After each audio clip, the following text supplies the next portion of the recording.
எனக்கு கிடைச்ச அனுபவத்தில் செங்கல்பட்டில் ஒருத்தர் இருக்கார். அவர் வந்து முத்தப்பன் சுவாமிகள்னு சொல்லிட்டு அவருடைய சமாதி வந்து கர்னூலில் இருக்குது, கேரளாவில்.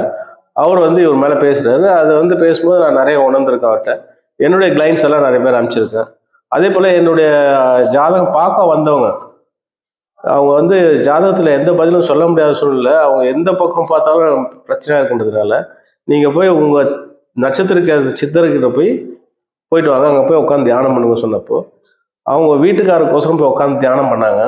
கடைசியில் பார்த்தா அவங்க மேலேயே ஒரு சித்தர் இறங்கிட்டாரு. அவங்க வந்து பட்டினத்தார், பட்டினத்தார் இல்லைன்னா சித்தர் இறங்கிட்டாரு. அந்த சித்தர் என்ன சொல்றாரு, நீங்கள் ஜாதகம் பார்ப்பீங்களே அந்த நபரை போய் நீங்கள் பாருங்க, தாடி வச்சிருப்பாரு, அந்த நபரை போய் பாருங்க, உங்களுக்கு உண்டான சந்தேகத்தை தெரிவு பண்ணுவார் சொல்லிட்டு கரெக்டாக வந்துட்டு உட்காந்துட்டாங்க. அந்தம்மா பேசுகிறாங்க. கொஞ்ச நேரம் அந்த சித்தர் பேசுறாரு, சுத்தமான தமிழில் பேசுறாரு. அவர் சொல்றாரு, இந்த பாலகிக்கு நீங்கள் வந்து சொல்லுங்க, இவங்களுக்கு நான் சப்போர்ட் பண்ண தான் வந்திருக்கேன், அதாவது உதவி பண்ணுறது வந்திருக்கேன். சுத்தமான தமிழில் பேசுறாங்க. அப்புறம் கொஞ்ச நேரத்தில் அவங்க பேசுறாங்க. அதே லேடி 2 வாய்ஸ்ல பேசுறாங்க. எனக்கு ரொம்ப பெரிய ஆச்சரியமா இருந்தது, இது எப்படின்னு சொல்லிட்டு.